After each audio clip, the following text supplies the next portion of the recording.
اس سے پہلے کی ویڈیو میں ہم لوگوں نے یہ پڑھا تھا نعت شریف حضور کا نصب مبارک. ہم یہ پچھلی ویڈیو میں پڑھ چکے ہیں. آج ہم اس کے بعد جو سبق ہے اس کو پڑھیں گے اور سمجھیں گے. جیسے کہ آپ کے سامنے یہ ہے مینڈک. آج ہم اس کو پڑھیں گے اور اس کو سمجھیں گے. تو چلیے شروع کرتے ہیں. بسم اللہ الرحمن الرحیم.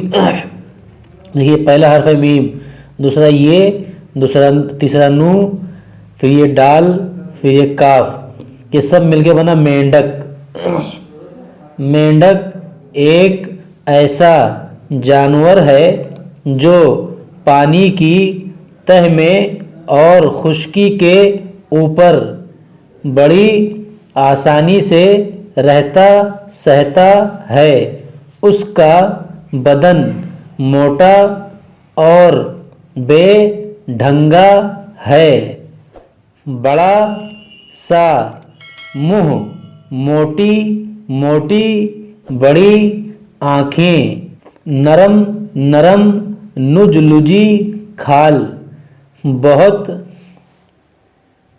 چپچپا اور بھونڈا.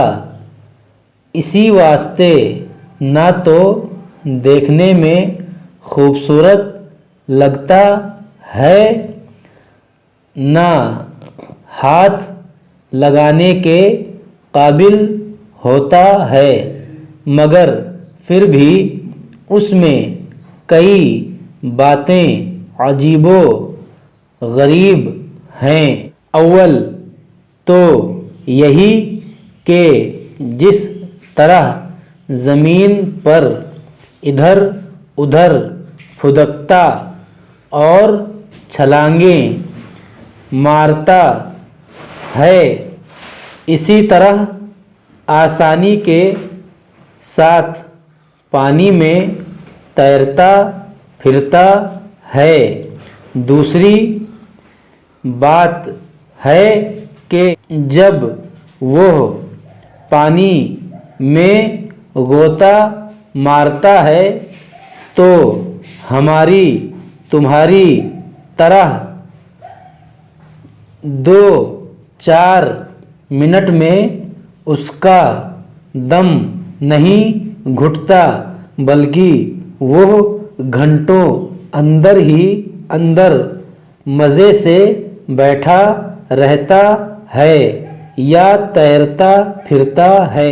تیسری بات یہ ہے کہ پانی نہ رہے یا بہت سردی ہو تو کبھی تالاب کے نیچے کی مٹی میں, کبھی نالوں اور نہروں کے کنارے سوراخوں میں یہ مینڈک اس طرح رہتے ہیں جیسے کوئی پڑا سو رہا ہو, اور اسی حالت میں مہینوں گزارا کرتے ہیں.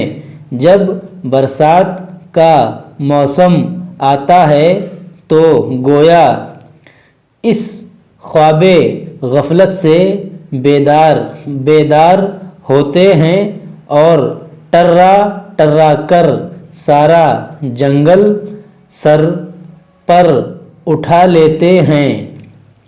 چوتھی بات یہ ہے کہ مینڈک ایسا پھرتیلا اور چاک ہے کہ اپنے 20 گنی اونچائی اچھل جاتا ہے اور 50 گنی لمبائی پھلانگ سکتا ہے.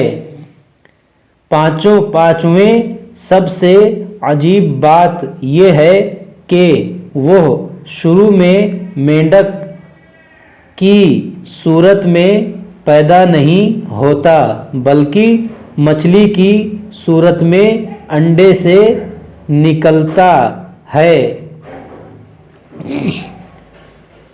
تم نے تالابوں, پوکھروں اور کھیتیوں کی کیاریوں میں بارہا دیکھا ہوگا کہ تمہارے آتے ہی سیاہ رنگ کی چھوٹی چھوٹی مچھلیاں جھلک دکھا کر گہرے پانی کی طرف چلی جاتی ہیں.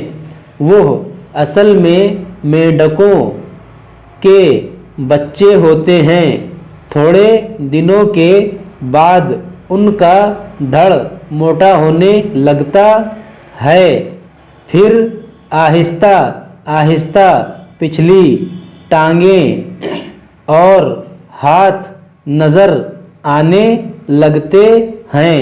اس طرح 8 ہفتے گزرنے تک پورے مینڈک بن جاتے ہیں۔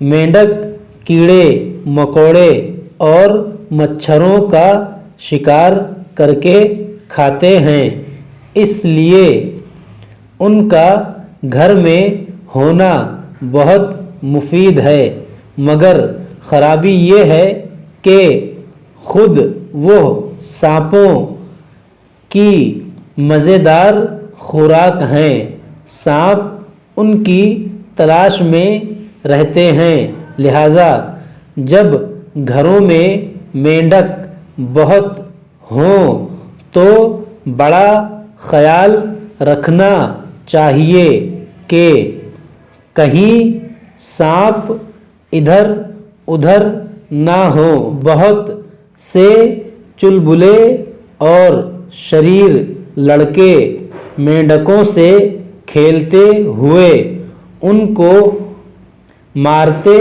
اور ستاتے ہیں۔ کوئی اپنا نشانہ صحیح کرنے کے لیے ان کے سر پر ڈھیلا یا اینٹ کا ٹکڑا مارتا ہے۔ اگر مینڈک پھرتی سے پانی میں غوطہ نہ لگائے تو چوٹ کھا کر مر جائے۔ بعض لڑکے زمین پر چلتے ہوئے مینڈک کو چھری سے مار مار کر اپنا جی بہلاتے ہیں اور بعض پیروں سے ٹھوکر مارتے ہیں۔ بچوں سنو اور دھیان سے سنو، بے قصور مینڈکوں کو ستانا یا زخمی کرنا یا جان سے مارنا بے رحمی کا کام اور شرعاً گناہ ہے۔ اس قسم کے لڑکے بڑے چھچھورے اور نالائق ہیں۔ بے خطا جانوروں کو ستانا انسان کو ستانے سے بھی بڑھ کر برا ہے۔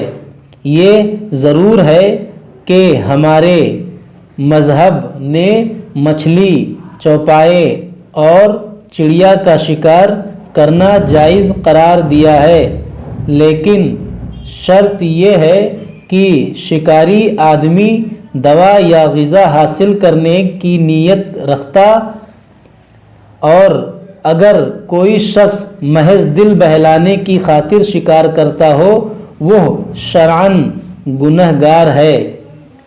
اب مینڈکوں کی وفاداری کا ایک واقعہ سنو۔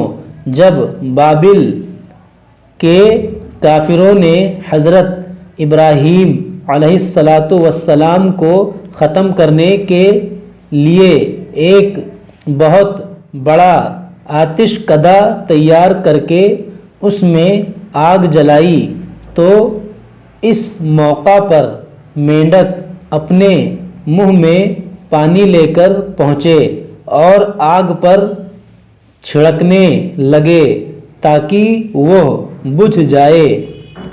یہ ظاہر بات ہے کہ مینڈکوں کے چند قطرے پانی ڈالنے سے ہرگز وہ آگ بجھ نہیں سکتی، مگر انہوں نے اپنی سکست بھر کوشش کر کے یہ ثابت کر دیا کہ مینڈک ایک پیغمبر کے وفادار اور طرفدار ہیں۔ اسی لیے حضور اقدس صلی اللہ علیہ وسلم کے صحابی حضرت انس رضی اللہ تعالی عنہ نے فرمایا کہ مینڈکوں کو جان سے نہ مارو، کیونکہ وہ حضرت ابراہیم کی آگ پر پانی چھڑکتے تھے۔ اب لگے ہاتھوں گرگٹ کا بھی حال سن لو، وہ حضرت ابراہیم علیہ السلام کی آگ بھڑکانے کے لیے پھونک مارتا تھا۔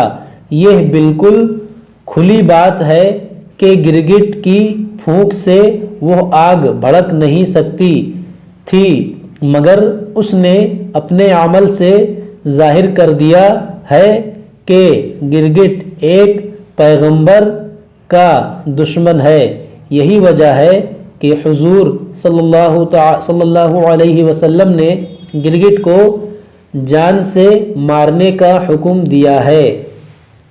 تو دوستو آج کا یہ ہمارا سبق مکمل ہوا، ہم پھر ملیں گے آپ سے اگلی ویڈیو میں اگلا سبق لے کر۔ جب تک آپ لوگ اس کو پڑھیے، یاد کیجیے، کوئی بات سمجھ میں نہ آئے تو کمنٹ باکس میں آپ ہم سے پوچھ سکتے ہیں۔ جب تک آپ ہمارے لیے، ہم آپ کے لیے دعا کریں گے کہ اللہ تعالی ہمارے لیے اور آپ کے لیے آسانی فرمائے۔ السلام علیکم ورحمۃ اللہ وبرکاتہ۔